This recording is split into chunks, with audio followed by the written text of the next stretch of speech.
శ్రీధర్ బాబు గారు మాట్లాడిన తర్వాత మళ్ళీ నాకు మైక్ ఇవ్వలేదు. ఇది చాలా చాలా ఇంపార్టెంట్ సబ్జెక్ట్.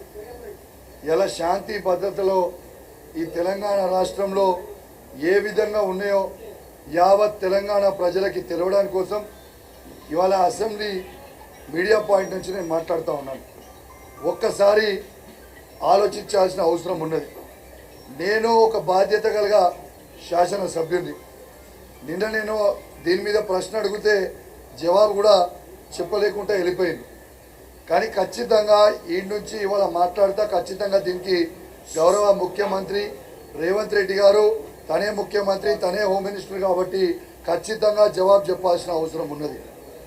నా ఇంటి మీద ఇవాళ దాడి చేసిన రోజు, ఆ రోజు నా ఇంటి మీద గాంధీ గారితో అనేక మంది రౌడీ షీటర్లు, రౌడీలు నా ఇంటి మీదకి వచ్చి నన్ను హత్య చేసే ప్రయత్నం చేసినాడు.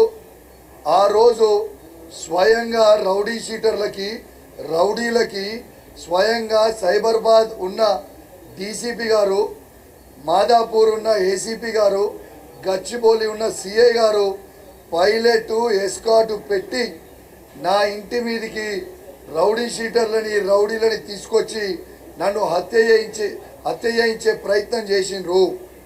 వాళ్ళ మీద ఇవాళ దాకా దాదాపు ఆ ఇన్సిడెంట్ అయి దాదాపు 7 నెలలు అవుతా ఉంది. ఇవాళ దాకా ఒక్కరి మీద కూడా యాక్షన్ తీసుకోకపోవడం చాలా చాలా బాధాకరం అని చెప్పి తెలియజేస్తా ఉన్నాను. ఇలా చట్టసభలలో కూర్చుంటున్నా, చట్టం చేసే శాసనసభ్యునిగా నాకే భద్రత లేకపోతే సామాన్య ప్రజల పరిస్థితి ఏంది అని చెప్పి నేను అడిగితే దాని మీద సమాధానం లేదు. ఖచ్చితంగా రేవంత్ రెడ్డి గారిని నేను డిమాండ్ చేస్తూ ఉన్నాను. సైబరాబాద్ డీసీపీ గారిని, మాదాపూర్ ఏసీపీ గారిని, గచ్చిబౌలి సిఐ గారిని ఖచ్చితంగా మీరు సస్పెండ్ చేయాలి అని నేను విజ్ఞప్తి చేస్తూ ఉన్నాను. ఎందుకు ఇంత ఖచ్చితంగా చెప్తా ఉన్నానంటే స్వయంగా పోలీసులే దగ్గరకుండి ఇలా ఒక శాసనసభ్యుడినే మర్డర్ చేయించడానికి వాళ్ళకి పైలట్ ఎస్కాట్ తీసుకొచ్చి మా ఇంటి మీద వదిలిపెట్టినప్పుడు ఈ రాష్ట్రంలో ఒక శాసనసభ్యునికే ఇవాళ సెక్యూరిటీ లేకపోతే ఇవాళ సామాన్య ప్రజల పరిస్థితి ఏంది అని చెప్పి నేను అడుగుతా ఉన్నాను. ఇవాళ దీంతో పాటు ఒక్కసారి ఆలోచన చేయండి. ఆనాడు నన్ను హత్య చేయనికే వచ్చిన రోజు, ఆ రోజు నన్ను హత్య చేయనికే వచ్చిన రోజు ఇలా 307 గాంధీ గారి మీద బుక్ చేసారు అటెంప్ట్ టు మర్డర్ కేసు. మరి attempt to murder case book చేసినాక ఇవాళ దాకా గాంధీ గారిని ఎందుకు అరెస్ట్ చేయలేదు? ప్రపంచం మొత్తము మీ మీడియాలో లైవ్గా చూసిరు ఏ విధంగా నన్ను హత్య చేయనికే వచ్చిండో మీరు స్వయంగా చూసిండ్రు. ఇవాళ నేను ఉండేది కొండాపూర్లో కొల్లా లగ్జూరియా గేటెడ్ కమ్యూనిటీలో ఉంటా. నాతో పాటు ఆ కమ్యూనిటీలో ఇంకో 69 విల్లాలు ఉంటాయి. ఆ ఇళ్లలో కూడా కమ్యూనిటీలో ఆ ఇళ్లలో చిన్నపిల్లలు ఉంటారు, మహిళలు ఉంటారు, పెద్ద మనుషులు ఉంటారు. ఇలా ఎవరికి ఏమైనా అయ్యుంటే వాళ్ళ పరిస్థితి ఏంటి అని చెప్పి నేను ఇవాళ అడుగుతా ఉన్నాను. ఆ కమ్యూనిటీ మీద వచ్చి దాడి చేసి అన్యాయంగా బ్యారికేడ్లు ఇరగొట్టి గేట్లని ధ్వంసం చేసి అక్కడ ఉన్న గేటెడ్ కమ్యూనిటీ సెక్యూరిటీ గార్డులని కింద పడేసి తొక్కి నన్ను హత్య చేయనికే వస్తున్నప్పుడు ఇట్లాంటి వాళ్ళ మీద కూడా చర్యలు తీసుకోకపోతే ఎంతవరకు కరెక్ట్ అని చెప్పి నేను అడుగుతా ఉన్నాను. ఉల్టా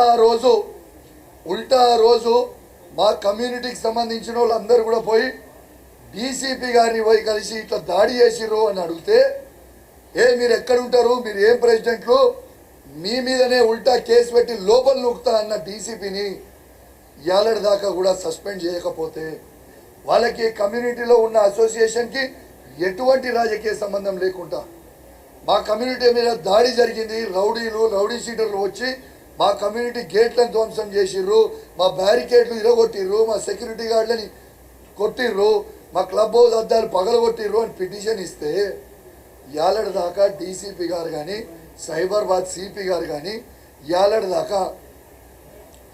దాకా యాక్షన్ తీసుకోలేదు.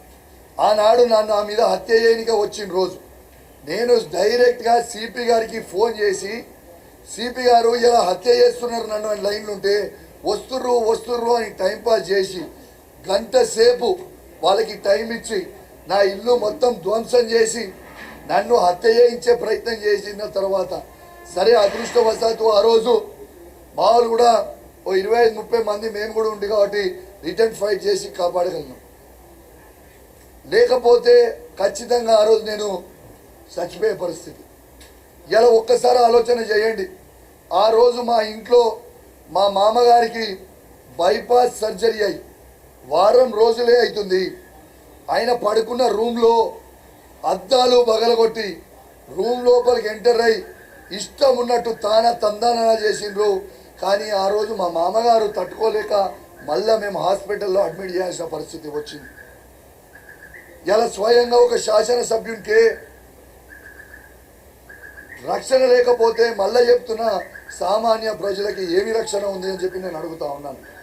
అసలు లా అండ్ ఆర్డర్ ఈ రాష్ట్రంలో ఉందా లేదా అని నేను అడుగుతా ఉన్నాను.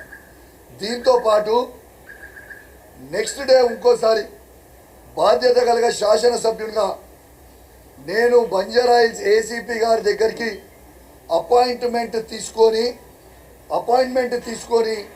ఇలా ఏసీపీ గారి దగ్గరికి నేను పోయి పిటిషన్ ఇవ్వకపోతే ఏసీపీ గారు బంజారాయిల్స్ ఏసీపీ గారు ఆ రోజు లేకుంటే నన్ను పోయి బంజారాయిల్స్ సిఐ గారిని కలవమని చెప్తే ఆ సిఐ గారిని కలవనికపోతే లేచి ఆ రోజు సిఐ గారు ఉరుకుతూ ఉన్నారు.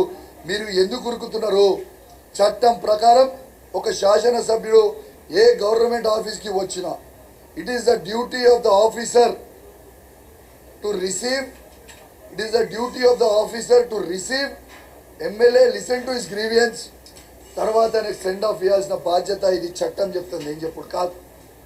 నేను కేసు పెట్టడానికి పోతే ఉల్టా నా ఫోన్ ట్యాపింగ్ అవుతుంది. ఇవాళ సీఎం రేవంత్ రెడ్డి గారు మరియు ఇంటెలిజెన్స్ ఐజీ శివధర్ రెడ్డి గారు నా ఫోన్ ట్యాపింగ్ చేస్తున్నారని నేను పిటిషన్ ఇవ్వడానికి పోతే